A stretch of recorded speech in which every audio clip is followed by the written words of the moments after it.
युवा व्यक्तित्व रेशम छेत्रीजीलाई मलाई आफ्नो 2-4 शब्द राख्नको लागि म माइक्रोफोन हस्तान्तरण गर्न गइरहेको छु।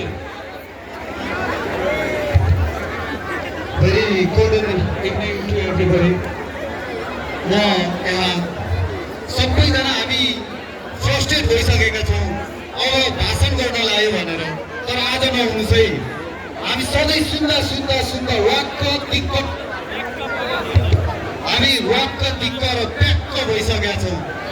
भाषणमा उनीहरूलाई चाहिँ फुलमाला अनि बाजा गाजा उनीहरूले खुसी मान्छन्, तर हामी त्यस्तो मान्दैनौँ। हामी भुइँ मान्छे हो, भुइँबाट उठ्छौँ, भुइँबाट आवाज उठाउँछौँ र भुइँमा बस्ने मान्छेहरूको वेदना र भावनालाई हामीले कदर गर्छौँ, सम्मान गर्छौँ र सत्कार गर्छौँ। हामी यहाँ आज यस दीप प्रज्वलन कार्यक्रममा जुन 74 जनाले ज्यान गुमाउनु भयो, त्यस्तै गरेर 2112 जना गम्भीर घाइते हुनुहुन्छ जो मर्नु बाँच्नु नगर्नु नखानु भएर बस्नु भएको छ। उहाँहरूको लागि र यस क्षेत्रका बुजुर्ग खेलाडीहरूको लागि चाहिँ श्रद्धाञ्जली अर्पण गर्नको लागि दीप प्रज्वलन गरेका छौँ र यो दीप प्रज्वलन सधैँ यस्तै गरेर चाहिँ उज्यालो यहाँनिर छाइराखोस् भन्ने हाम्रो हेतु हो। र म धेरै अर्थशब्द कुरा गर्न जान्दिनँ, म सिधा कुरा जान्छु। यहाँनिर पहिलो कुरा भनेको आजको जेएनजीको कार्यक्रम थियो र जेएनजीको कार्यक्रम हो। यो हुँदै गर्दाखेरि तपाईँहरूले के सोच्नु होला भन्दाखेरि जेएनजी नै सब कुरा ठिक छ र अन्य बेठिक छ भन्ने होइन। पहिला जसले आफूलाई गलत देख्छ त्यसले मात्र अरूलाई सही मूल्याङ्कन गर्न सक्छ। अब यस पश्चिम बागलुङमा जति युवाहरू छन्, धोटाडन त्यस्तै गरेर बेडीघाट, पाङखोला, ऋषिखोलामा यहाँका जेएनजी पुस्ताका युवाहरू धेरै दुर्व्यसनमा फँसेको देखिन्छ र यो दुर्व्यसनमा फँसे किन त कसरी भन्ने कुरा चाहिँ यसको निराकरण एउटा प्रहरी आएर चाहिँ उसलाई एउटा क्रिमिनल हो अथवा चाहिँ एउटा परिवारको व्यक्तिले चाहिँ यो चाहिँ खराब व्यक्ति हो भनेर ऊ कहिले सुध्रिनेवाला छैन। भोलिको जुन यो देश र यो ठाउँ बनाउने अनि यो ठाउँलाई लिडिङ गरेर माथि जाने व्यक्ति नै अहिले दुर्व्यसनमा फँसेको छ, जुन चाहिँ जेएनजी पुस्ता हो र जेएनवाई पुस्ता हो। यिनीहरू जबसम्म सजिलैनन् तबसम्म हाम्रो अगाडि बढ्ने र यो ठाउँलाई उठाउने भन्ने चाहिँ एउटाभरि हामीले परिकल्पना पनि गर्न सक्दैनौँ। यो कुरा तपाईँहरूले कति मान्नुहुन्छ? तर हाम्रो चाहिँ यही हो। अनि यस्तै गरेर जुन शहीदहरू भए यो दुर्व्यसनको कुरा म फेरि तपाईँहरूसँग कनेक्ट गर्न चाहन्छु। अहिले चाहिँ म जुन शहीद भए उनीहरूलाई विशेष गरी सम्बोधन गरेर म तपाईँहरूप्रति केही कुरा राख्न चाहन्छु। जुन 74 जनाले टाउकोमा गोली खाएर ढले नि, आज कसको लागि ढले, किन ढले, कसरी ढले? आफ्नै त्यहाँ हामीलाई चाहिँ यसरी सिधा रूपमा हेर्दाखेरि चाहिँ ऊ ढल्यो, मर्यो, सक्यो, ऊ कहाँको व्यक्ति थियो अरे सक्यो, तर त्यो होइन। जब त्यो कुरा हामीले आफ्नो भन्ने सम्झिन्छौँ नि, जब मेरो भाइ, मेरो चाहिँ साथी अनि तपाईँको छोरा र तपाईँको छोरीले त्यस्तै गरेर आफ्नो व्यक्तिबाट गोली खाएर ढल्छ नि, त्यसपछि फिलिङ आउँछ त्यहाँनिर। त्यो एउटा नेपालको एउटा बच्चा मर्नु भनेको हाम्रो पनि बच्चा होइन हो। यहाँनिरबाट आफ्नै परिवारको बच्चा मरेको सम्झिनुहोस्, त्यसपछि मात्र तपाईँहरूलाई हामीलाई रियलाइज हुन्छ को मर्यो, किन मर्यो भन्ने। उनीहरूले सपना देखाउनको लागि अब अहिलेसम्म भएका भ्रष्ट व्यक्तिहरूलाई यो जुन देशलाई नै मिसलिड गरेर अगाडि बढिरहेको छ नि, उनीहरूलाई चाहिँ ठाउँ लगाउनुपर्छ, उनीहरूलाई चाहिँ साइड लगाउनुपर्छ। अब चाहिँ हामीले चाहिँ यस्ता व्यक्तिहरू ठाउँ दिन हुन्न भनेर उनीहरूले ज्यान थालेका हुन्। उनीहरूले यत्तिकै ज्यान थालेको होइनन्। यी मर्ने व्यक्तिहरू हामी बिचभित्रकै व्यक्तिहरू हुन्, हाम्रै साथी, हाम्रै भाइ र हाम्रै दाइ हुन्। र यो मृत्युमा त्यति सहज रूपमा हामीले लिन्छौँ। हामीले एक यसको चित्त गर्छौँ। कसरी चित्त गर्छौँ भन्दा इन्टेलेक्चुअल लेभलमा हामीले तोडफोड गरेर आगजनी गरेर कसैलाई रगतको बदला रगत तयार गर्दैनौँ। अब नेपाललाई परिवर्तन गर्नु छ भने अब हामी एकदमै इन्टेलेक्चुअल लेभलबाट अहिले उत्पादन भएका जेएनजी-भित्रका र जेएनवाई-भित्रका युवाहरू जो चाहिँ आइटी सेक्टरमा धेरै माथि पुगेका छन्, जो चाहिँ एउटा फ्रिडम सेक्टरमा धेरै माथि पुगेका छन्, त्यसै गरेर हरेक फिल्डमा धेरै माथि पुगेका छन्, तर उनी चान्स नपाएर कुनै कुरामा गुमसाट भएर बसेका छन्। तर जुनले एउटा सिग्नेचर गर्न सक्दैन त्यो व्यक्तिले चाहिँ आएर देश लिडिङ त्यसो गर्दै गर्दाखेरि उसले के त्यसलाई राम्रो दिशातिर लैजाला उसको इन्टेलेक्चुअल लेभलले यो हाम्रो यो प्रश्न छ। अनि यस्तै गरेर फेरि म केही अगाडिको दुर्विसनको कुरा दोहोऱ्याउन चाहेँ। तर पूर्वमा मात्र तपाईँहरूसँग त्यसबाट यहाँ समस्याको समाधान हुनेवाला छैन।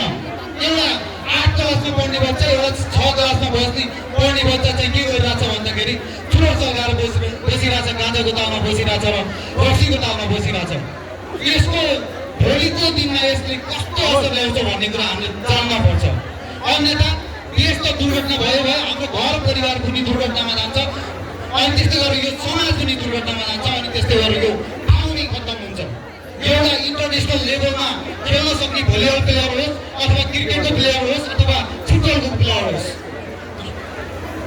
जहाँनिर ऊ इन्टरनेसनल प्लेयर हुन सक्ने एउटा खेलाडी अथवा एउटा सम्भावना बोकेको व्यक्ति कसरी एउटा पदच्युत भएर एकदमै चाहिँ खत्तम हुन्छ त भन्दाखेरि एउटा साथीको सङ्गतले र एउटा देखा सिकेको कारणले गर्दा अहिलेको फेसन र ट्रेन्ड बनिसक्यो चुरोट खाने रक्सी खाने। यसको लागि समाधान भनेको कुनै प्रहरीले यहाँ एक्सनमा ल्याएर यो समाधान हुनेवाला छैन। कुनै व्यक्तिले यहाँ आएर सम्झाएर तैँले गलत गरिस् भनेर यो समाधान हुनेवाला छैन। हामी कसरी जानुपर्छ भन्दाखेरि हामी चाहिँ यिनीहरूलाई इन्टरनल रूपमा भेटेर उसकै साथी जस्तै बनेर उसलाई चाहिँ सम्झाएर हुन्छ कि उसलाई चाहिँ किन म यस्तोमा छु भन्ने त्यसको परिणाम देखापछि मात्र मान्छेले बुझ्छ। उदाहरण ल्यायो भने बुझ्छ, त्यसले हामीले गऱ्यो भने देखासिकी गरेर बुझ्छ। त्यसले तपाईँको दुनियाँ अर्थसँग भाषण सुनेर त्यसले बुझ्दैन। त्यसलाई बुझाउनलाई ग्राउन्ड लेभल र क्लास लेभलबाट सिकाउनुपर्छ। त्यसपछि मात्र यहाँ चेन्ज हुन्छ, त्यसपछि मात्र सुशासन आउँछ। त्यस्तै गरेर म अन्य टपिकहरू पनि उठाउन चाहन्छु, तर हामीसँग धेरै समय कम छ। यहाँनिर घोरपाटन एउटा टुरिज्म हब हो। यो टुरिज्म हब हुँदै गर्दाखेरि यहाँ 1 वर्षभित्रमा 50,000 भन्दा माथि आन्तरिक र बाह्य पर्यटन आउँछन्। यो जोक होइन, यतिको अरू ठाउँमा हुँदैन। अहिले नेपालका एकदमै टुरिज्म हब मानिएका ठाउँहरू भन्ने ठाउँहरूमा त्यति फलो हुँदैन जति हाम्रो घोरपाटन हुनुहुन्छ। जबसम्म यसमा हामीले चाहिँ कहिले अध्ययन गर्दैनौँ र यसमा कदम अगाडि बढाउँदैनौँ तबसम्म यो ठाउँ सधैँ पछाडि पर्छ। र यसको लागि के गर्ने त भन्दाखेरि जस्तै पालिकाले चाहिँ 10 लाख 15 लाख बजेट छुट्याउने र रिसर्च र इनोभेसनमा लगानी गर्ने। त्यहाँ गएर बाटो बनाउँदा मात्रै हुँदैन, त्यहाँ गएर चाहिँ होमस्टे सञ्चालन गर्दा मात्रै त्यो ठाउँमा बन्दैन। कसरी बन्छ भन्दा रिसर्चमा हामीले जब पैसा खर्च गर्छौँ, इनोभेसनमा खर्च गर्छौँ, त्यो 15 लाखले 1 वर्षभित्र 15 करोड आम्दानी दिन्छ। त्यो कुरा थाहा पाउनुपर्छ हामीले। हामी चाहिँ इन्टलेक्चुअल लेभलबाट जाने हो। त्यतिकै चाहिँ हावाको घरमा एउटाले भन्यो यसो गर्ने उसो गर्ने भन्नु गयो भने यो ठाउँ अझै पछाडि पर्छ। कतिपय व्यक्तिहरू जो घोरपाटन जान्छन् अनि घोरपाटन आएर यो बाटो देखेर यिनीहरू फ्रस्ट्रेट भएर अलि तल गएर यही ठाउँको बारेमा नेगेटिभ स्ट्याटस हाल्न जान्छ। अनि त्यसको मार कसलाई पर्छ त भन्दा यहाँ बस्ने बासिन्दालाई पर्छ। अनि यस्तै गरेर म कुरा अन्त्यतिर पुग्न गइरहेको छु जनप्रतिनिधिहरूको। अनि त्यस्तै गरेर हामीले जसलाई लिडर बनाएर अगाडि पठायो नि हो उहाँहरूलाई हामीले प्रश्न गर्न आवश्यक छ। आजको दिनमा कस्तो प्रकारको प्रश्न भन्नुहुन्छ भन्दाखेरि हिजोको दिनमा चुनावमा उठ्दै गर्दा तपाईँले एउटा कागजको पाना ल्याएर हाम्रो अगाडि देखाएर म तपाईँको घरसम्म चाहिँ केवल काम लैदिन्छु, बाटो लैदिन्छु, अनि त्यसै गरेर यो काम गर्छु भनेर दुनियाँमा हुने सम्भावनै नभएका कुराहरू देखाएर चिल्लो घसेर हामीले तपाईँको कुरा बताइदिएको हो नि। हिजो बताएर तपाईँले जिताएर अगाडि पठाएको हो। तर आज अब तपाईँले हिजो जुन अगाडि आउँदाखेरि मेनिफेस्टो लिनुभएको थियो, घोषणा पत्र लिनुभएको थियो, त्यसलाई समात्ने एउटा हातमा र अनि त्यस्तै गरेर तपाईँले गरेको काम अर्को हातमा समात लेखेर अर्को हातमा समात्नुहोस्। त्यस पछाडि के हुन्छ त भन्दाखेरि यहाँका सम्पूर्ण म होइन, म भनेको एउटा प्रतिनिधि भए, म जान्ने भए, बुझ्ने भए ल यो कुरालाई छाडिदिउँ। यहाँ भएको जो भर्खरै बुझ्दैछ के रहेछ भनेर हेर्दैछ जान्दैछ, एउटा गाउँमा बस्ने हजुरबा, गाउँमा बस्ने आमा र बाले जो पनि जानेको छैन उनीहरूलाई त्यो दिउँ। त्यस पछाडि उहाँलाई पढेर सुना र तपाईँहरूले पनि हेर्नुहोस्। तपाईँले हिजो लिउँदाको घोषणा पत्रलाई 100 फुल मार्क्स दिउँ। अनि त्यस्तै गरेर 100 मा तपाईँले चाहिँ गरेको काम कति गर्नुभयो त्यसलाई नम्बर नम्बर दिन लगाम प्रत्येक व्यक्तिलाई। तपाईँले बाटो बनाएको 1 नम्बर, तपाईँले हिजोको उधार जोडिदिन्छु भनेको अर्को नम्बर गर्दै 100 नम्बर पुऱ्याउनु 100वटा काम छन् भने तपाईँले गरेको कामको अब मूल्याङ्कन जनताले गर्छ र कति नम्बर पाउनुहुन्छ तपाईँले त्यसमा। तपाईँले 100मा 40 लगाउन सक्नु भएन भने तपाईँ फेल। अहिलेसम्म अन्तिमसम्म पुग्नुभयो तपाईँ। अब त तपाईँको रिजल्ट आउनु लाग्यो, रिजल्ट देखिनु पऱ्यो नि त हामीलाई। हामीलाई गफ मात्र सुनेर त्यहाँनिर चाहिँ दुनियाँ दिवाना ऊ गरेर अन्डरस्ट्यान्ड गरेर हामीलाई अझ अगाडि बढ्नु छैन। हामीले त गरेर देखाउने हो, बोलेर भन्दा पनि एकदमै सही र सही तरिकाले अगाडि बढ्नुपर्छ। अनि यसै गरेर यहाँ कुनै पनि यस क्षेत्रमा अनैतिक गतिविधि कसैले चाहिँ जेएनजीको नाममा गर्छ भने यसको जिम्मेवारी हामी लिनेवाला छैनौँ। हामी त विकास गर्नको लागि आएको, यो ठाउँ बनाउनको लागि आएको, हामी उठ्नको लागि आएको, यो भत्काउन बिगार्न आएको होइन। हामी यो कुरालाई हामी सबै जेएनजी साथीहरू, जेएनजी भन्दा माथिल्लो पुस्ता जेन मिलेनियम अनि त्यस्तै गरेर जेन एक्सहरूले बुझ्नु जरुरी छ। र अन्त्यमा फेरि पनि एकचोटि rest in peace all the Genjis who have sacrificed their life in this revolution, world revolution, and all the ex-player of this area.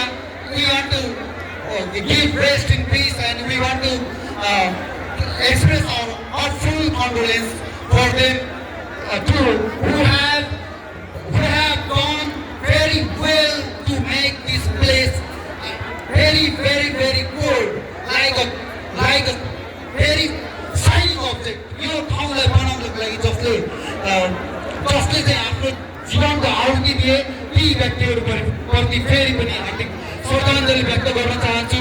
र अन्त्यमा मैले सबैजनालाई फेरि भने अगाडिको युवा दुर्व्यसनको कुरा र हामी उठ्न जरुरी छ। बनाउने भने हामी उठ्ने अनि त्यसपछि बल्ल बन्छ।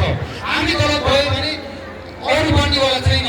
त्यही भएर पहिला हाम्रो गल्ती कमी कमजोरी आउनु, अरूलाई कमी कमजोरी गऱ्यो भनेर हामीले चाहिँ अरूलाई दोष दियो भने यो भनेको फेरि त्यही पुरानै नेतागिरी बन्न जान्छ। पहिला हामी सही हुनु पर्यो। सही भएपछि बल्ल यो ठाउँलाई, यो सम्पूर्ण क्षेत्रलाई लिड गरेर अगाडि 1 नम्बरमा घोरपाटन भनेको one of the best place in the Nepal and world भनेर चिनाउन सकौँ। Okay, thank you very much. Thank you once again. धन्यवाद। जेएनजी पुस्ताका युवा नेतृत्व गर्ने व्यक्ति रेशम छेत्रीज्यूलाई म हार्दिक धन्यवाद दिन चाहन्छु। अब हामी कार्यक्रमको अन्त्यमा आइसकेका छौँ। आजको यस दीप प्रज्वलन कार्यक्रममा सजिक हुनुभएको यसै